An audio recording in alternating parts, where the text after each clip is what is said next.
beidzot atpakaļ uz Losandželosu no Morro Bay. Kā daudzi ieteica, izvēlamies ceļu gar Kluso okeānu, tas ir kādu 4 stundas. Cauri Santa Barbarai. Te ir vērts piestāt, aiziet uz molu, kas ir ceļa malā. Iztaigājam molu, sēžamies mašīnā iekšā un braucam uz Losandželosu. Tuvojoties Losandželosai, ielas paliek platākas ar vairākām joslām, un te nu var būt visādi, vai nu bez sastrēgumiem, vai ar lieliem sastrēgumiem. Mums neveicas, un pirms mums ir notikusi avārija. 3 joslas no 5 ir ciet un ir pamatīgs sastrēgums. Kavējam nodot mašīnu, esam drusku stresā. Principā viss beidzas ok, galu galā kavējam tikai 30 minūtes. Nododam mašīnu un ejam uz mūsu noīrēto māju Redondo Beach rajonā.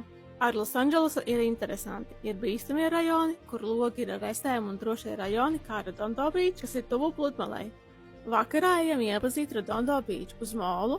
Ir sestdienas vakars un tur notiek tusiņš. Bāri pilni, cilvēki izklaidējas. Tirdziņā pērk gārdenes, austeres, zivis, mēs arī stāvam rindā pēc austerēm. Kur nu vēl labāk dabūt svaigas austeres? Garšīgi bēduši, ejam uz mājām.